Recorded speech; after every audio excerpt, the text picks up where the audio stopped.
আল্লাহর ভালোবাসা পেতে হলে কারে বেশি ভালোবাসা লাগবে, কার অনুসরণ কার অনুকরণ করা লাগবে, পয়গম্বরের আদর্শ মানা লাগবে। আপনি পয়গম্বরের উম্মত হিসাবে দাবি করলেন, কিন্তু পয়গম্বরের সুন্নাত তরিকার মাথায় টুপিটা আপনার নাই, পয়গম্বরের আদর্শের পোশাক আপনার গায়ে ঝুলানো নাই, পয়গম্বরের সুন্নাতি তরিকায় দাড়িটা আপনার ঝুলানো নাই, অথচ আপনি দাবি করলেন আমি একজন নবীর আশেক।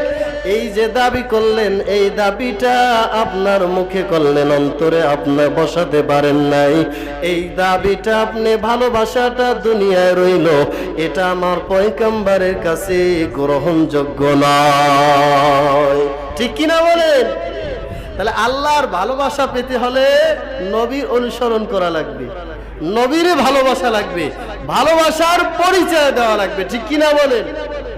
ভালোবাসার পরিচয় কিভাবে দিবেন? যে নবীর সুন্নাত তরিকাগুলো পরিপূর্ণভাবে আপনার ভিতরে ফিট করা লাগবে। নবী যেইভাবে খাইছেন আমাকে ওইভাবে খাওয়া লাগবে, নবী যেইভাবে পোশাক পরছেন ওইভাবে পরা লাগবে, নবী যেইভাবে চলছেন ওইভাবে চলা লাগবে, নবী যেইভাবে ঘুমাইছেন ওইভাবে ঘুমানো লাগবে, যে নবী যেইভাবে সাহাবায়ে কেরামদের সাথে সুন্দর সুন্দর ব্যবহার করেছেন ওইভাবে আমাদেরকে ব্যবহার করা লাগবে। নবী যেইভাবে মানুষকে কষ্ট দেয় নাই, আমাদেরকে ওইভাবে মানুষকে কষ্ট দেওয়া যাবে না। তাহলে নবীর অনুসরণ আর অনুকরণ, নবীকে ইত্তেবা করা হবে। যদি এগুলো না পারেন তাহলে আপনি নবীর খাঁটি আশেক হতে পারেন না। ঠিক কিনা বলেন? হতে পারছেন? নবীকে ভালোবাসা লাগবে, ভালোবাসার প্রমাণ দেওয়া লাগবে। সাহাবায়ে কেরাম পয়গম্বরকে ভালোবাসেন, ভালোবাসার পরিচয় দিয়েছেন। বলে কিভাবে সাহাবায়ে কেরাম ভালোবাসার পরিচয় দিয়েছেন? হযরতে হানজালার কাহিনী আমরা সবাই জানি। হযরতে হানজালা আমার পয়গম্বরকে কেমন ভালোবাসেন, শুধু ভালোবাসে নাই, পয়গম্বরের ভালোবাসায় তিনি উহুদের ময়দানে যুদ্ধ করে করে শহীদ হয়ে গিয়েছেন। পয়গম্বর জানায় দিলেন, ও হানজালা আমরা উহুদের যুদ্ধে যাব, তোমার যাওয়ার দরকার নাই, তুমি নতুন বিবাহ করেছো, যাও যাও স্ত্রীর সাথে বাসর রাত তুমি কাটায় নাও, তারপরে পরে যুদ্ধ যাইবা। যখন পয়গম্বর হানজালাকে জানায় দেয়, হানজালা পয়গম্বরের কথা মানিয়া মানিয়া উহুদের যুদ্ধে গেল না, বিবির সাথে বাসর রাত কাটালো, রাতের বেলা শয্যা গ্রহণ করলো। যখন ভোরবেলা হানজালা যখন গোসল করতে যায়, গোসল করার সময় কে জানি বলতেছে, মদিনার অলিগলি থেকে আওয়াজ, হানজালার কানে আওয়াজ পৌঁছে আসে যে পয়গম্বর দুনিয়ায় নাই, উহুদের ময়দানে শহীদ হয়েছে। স্ত্রীর কাছে যা বলে, স্ত্রী আমার তরবারিটা আমারে দাও, আমার নবী নাকি উহুদের ময়দানে শহীদ হয়েছে। স্ত্রী বলে, স্বামী আমার আপনার তো ফরজ গোসল হয়েছে, গোসলটা করে যান, গোসলটা করে যান। হানজালা তাকা স্ত্রী দিকে তাকা বলে, স্ত্রী আমার, আমার মার নবীর প্রতি তোমার কি কোনো মা নাই? আমার নবী উহুদের ময়দানে শহীদ হয়েছে, আমি হানজালা কেমনে গোসল করি, কার জন্য গোসল করব? ও স্ত্রী আমার তরবারিটা আবার দাও, আমার নবীকে যারা শহীদ করেছে তাদের সাথে যুদ্ধ করে করে তাদেরকে আমি হত্যা করতে চাই, তাদেরকে আমি দুনিয়া থেকে বিদায় দিতে চাই, স্ত্রী আমার বিদায় দিয়া দাও। হানজালা তরবার নিয়ে উহুদের ময়দানে রওনা।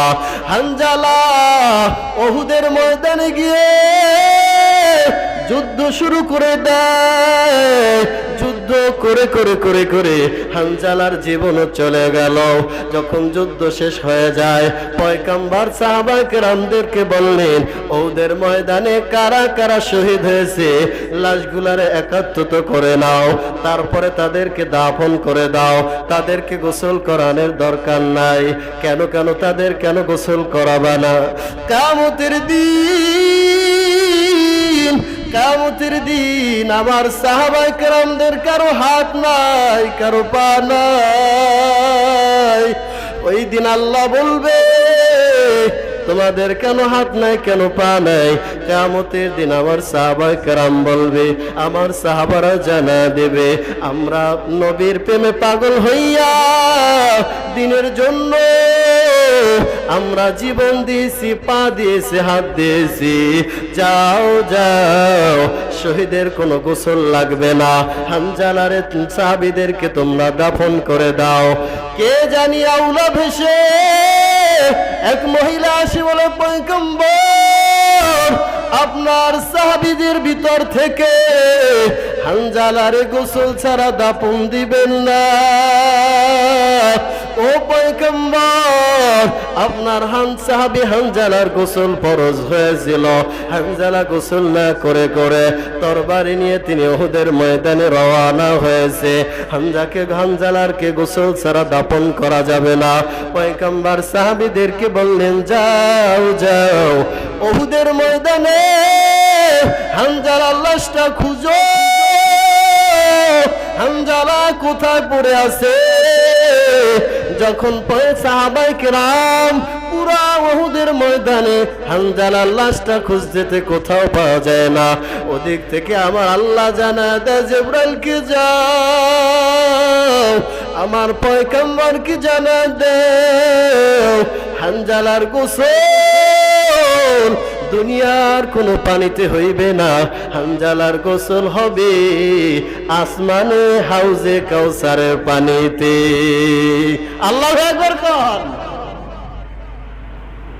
জিবরাইল আইসা বলে, পয়গম্বর হানজালাকে উহুদের ময়দানে খুঁজলে পাইবেন না।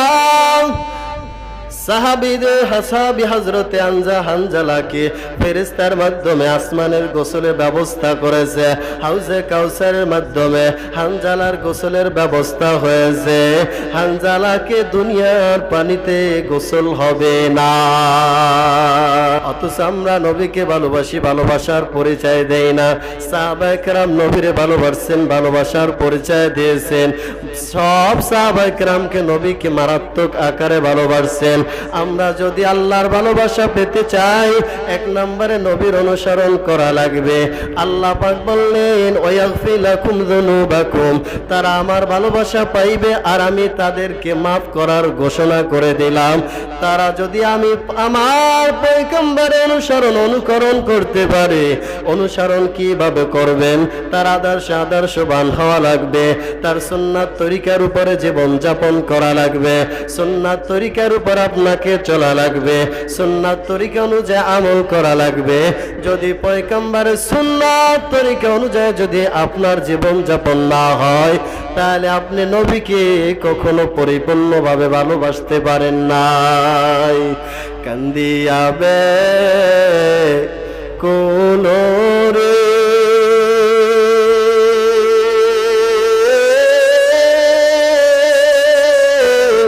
হানজালা শহীদ রে, কলিজা সিরি শেষে জঙ্গে ওহুদে, নবীর এক সাহাবী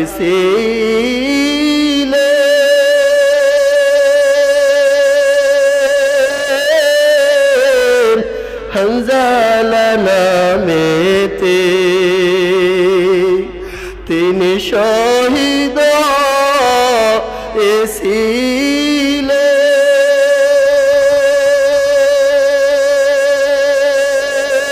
এসিলেন বিবাহের রাত্রিতে রে, গিয়ে জঙ্গে ওহুদে। দিয়াবে কুলরে